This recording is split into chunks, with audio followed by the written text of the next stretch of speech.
It's time to do things on purpose without needing to define your purpose.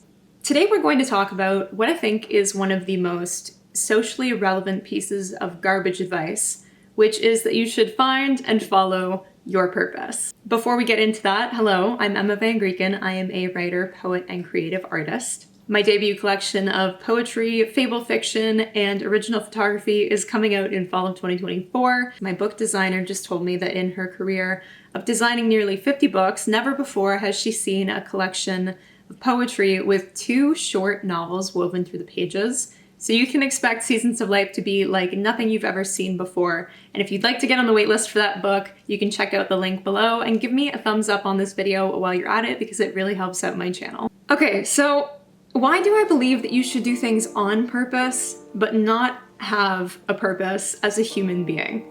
I am so glad you asked. The purpose of a spoon is to bring liquid to your mouth. A spoon could also have the purpose of digging a hole, but honestly, a shovel would do a better job of that. The shovel will lose its purpose as an eating utensil if you make it bigger, but by changing its shape, it's better structured and designed to perform a specific job. Human beings are kind of like this too. We can change our shape to fit into a 9-to-5 office, even if our soul craves entrepreneurship. We can become more passive instead of direct if we're in a relationship that's almost right for us, but we don't quite mesh with each other. We can put on a persona and pretend to be somebody else if we want to fit into a specific group or social situation. And this is exactly why I don't think following your purpose is beneficial at all. Purpose, by definition, is the reason for which something is done or created. Hi friends, it's Editing Emma here, and before we go on, I want to just draw particular attention to this last point here with purpose. A purpose is a particular requirement or consideration, typically one that is temporary or restricted in its scope or extent. We never want something as important and gravitational as your human reason for existing to be temporary or restricted in its scope or extent. So that's the reason we're getting super nitpicky about this difference here. I'm going to go into all of that, but I thought this was a really important point before we went on. The fact that our society has become kind of obsessed with this question, I think, is a good indicator that we genuinely do believe in something higher than ourselves, and we're trying to be very intentional and conscious about how we're directing our lives. If there's a reason for which we are created, if we have a purpose, then there must be some higher power or being, supreme authority that did the creating of us for that purpose. Whether you want to call this God or spirit or the universe, it's very clear that we believe in the ethereal something. But the fact that we're so focused on using purpose as the compass against which to measure human success and fulfillment also points, in my opinion, to a kind of psychic sickness. Purpose is the wrong word to use when trying to describe human potential, because what it's trying to define is the reason why, an explanation to, a justification for. It's a very logical way of describing the function a human being serves. And seeing human beings as a tool to be used as a means to an end, I think, is a twisted way of seeing us as a resource, as workers to produce, and seeing our primary purpose as production. I genuinely believe this sentiment of being so focused on our purpose is an indication that we as human beings are waking up from this industrialized structure of the worker-owner culture, where you are either the one telling people what to do, or you're the one being given the orders. But I also believe describing purpose as the compass to measure our potential against is an indicator that we still don't fully have this boss mentality developed. We're still waiting for someone to tell us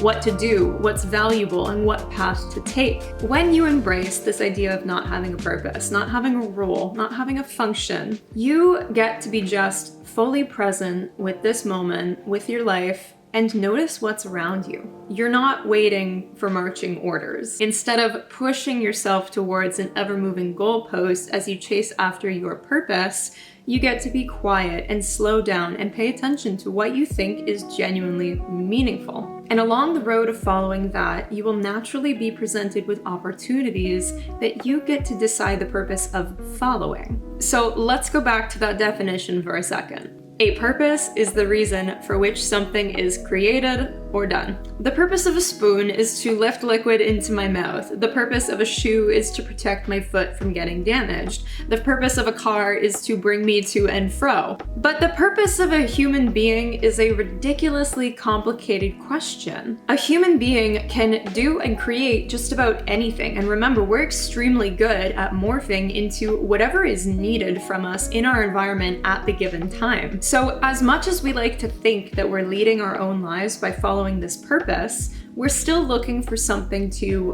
work for. We're looking for a master that we can serve. And having a North Star is important. Your life is going to be most powerful when directed and streamlined by a clear system of meaning. You don't need to be moving towards a specific outcome as your purpose, but if all of your actions are purposefully moving towards a desired state of being, towards a clear system of values and meaning, then you are going to create a life that's purposefully driven towards a higher calling. So here's what I'm going to offer you to make this easier to implement so that you don't have to struggle with what is my purpose anymore, what was I made for.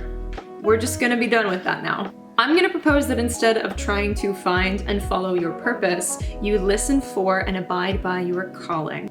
Let's review these two definitions side by side. Remember, a purpose is the reason for which something is done or created. A calling is a strong urge towards a particular way of life, a vocation, a career. I know the distinction here between the two might seem unnecessarily specific, but words are spells. Language literally places a filter on reality and constructs our experience of it. So I am here to help you ask the deeper questions, to interrogate you a little bit in this dialogue, to challenge how it is that you see things that we're just supposed to accept and we don't really ask the deeper questions about, so that you can live a more courageous and conscious life. By asking, what is my purpose?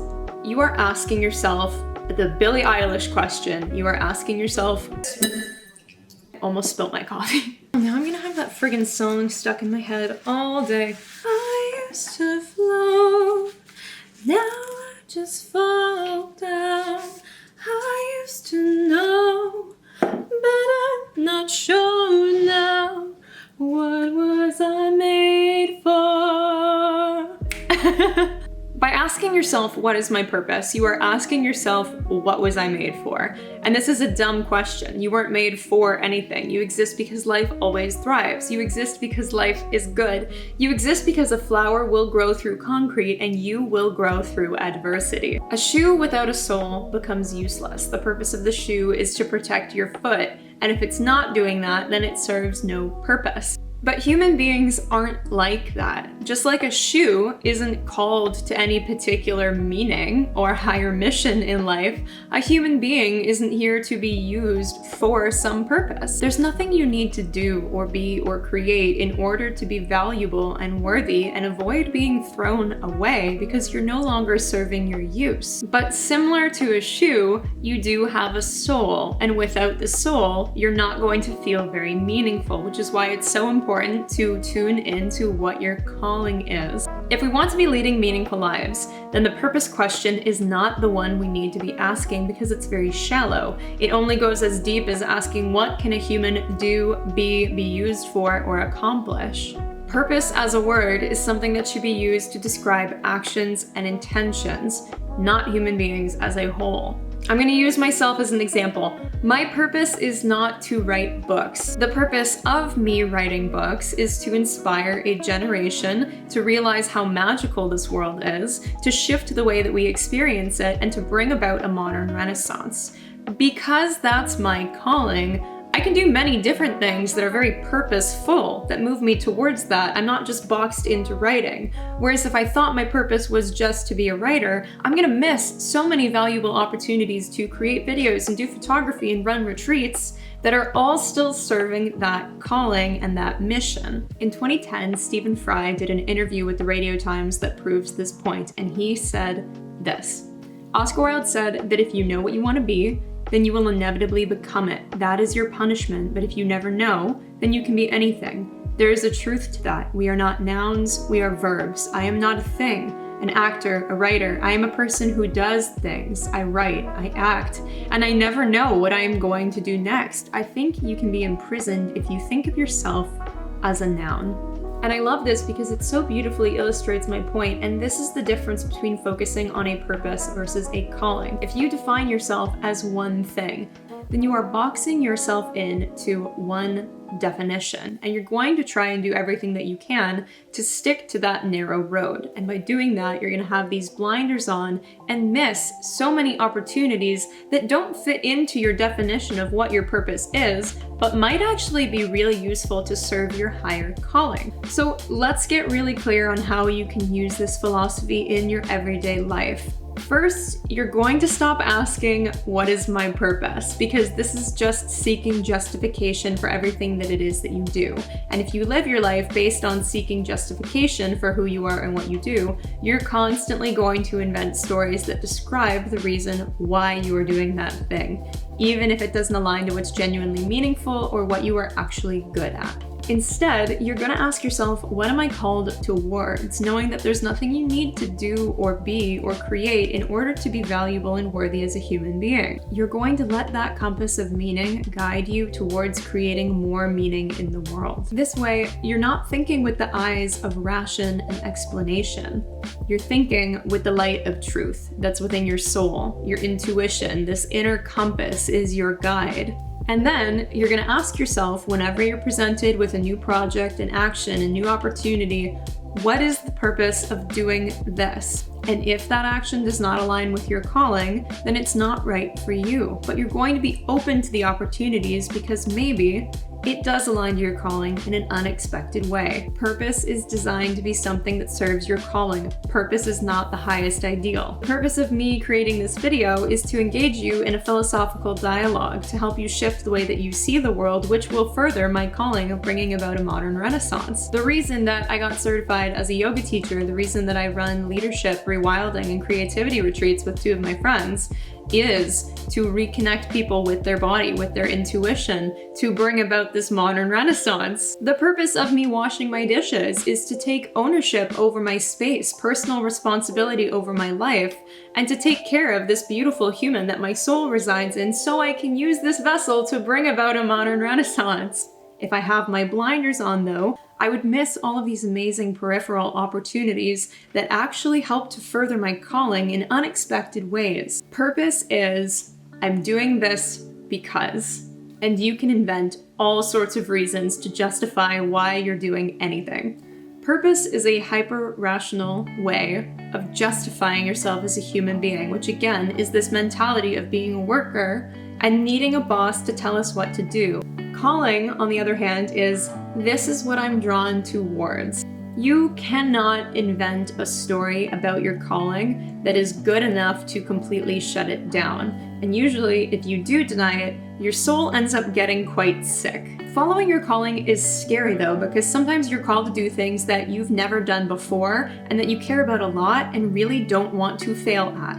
It's a lot easier to invent a reason for doing something and describe yourself a certain way, which is your purpose, than it is to listen to your calling. Purpose has a clear rationalization behind it, whereas calling is driven by nothing more than this innate little spark that just says, yes, yes, yes, please go this direction. Your calling is your supreme authority. It exists outside of social context. Purpose gives us a reason why and an explanation, which we like because we like to have control.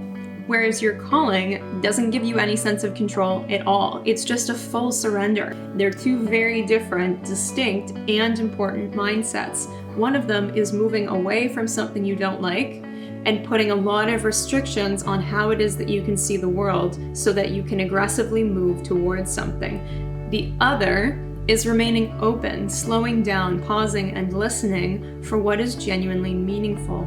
When you let go of needing to know the outcome of something, because you trust that your calling was given to you by a higher power, a higher mission, then you don't need to worry about limiting your potential and defining yourself to just one thing with a purpose. Following your calling is the way to live a purposeful life.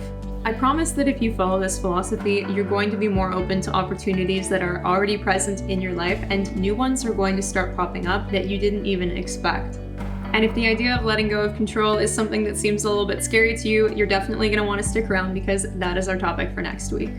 Give this video a thumbs up if you liked it. It does really help out my channel. Subscribe to get notified when the next video comes out. And if you want to sign up for my book waitlist, you can find that link below. I'm very excited for Seasons of Life to come out in fall of 2024. And once I'm done that book, I'm going to be working on a series of essays. This is going to be one of them. It's pretty much going to be my own version of The Mountain Is You or 101 Essays to Change Your Life by Brianna Wiest, A Return to Love by Marianne Williamson, Dare to Lead by Brené Brown. That's very much where I see this next evolution of my work going, and I'm so excited for that. Obviously with this video, I'm already working on that kind of content, which I'm thrilled for. And until next time, please try to focus on what is genuinely meaningful and direct yourself with this idea of a calling without having to define yourself by any single purpose. I'll see you next time.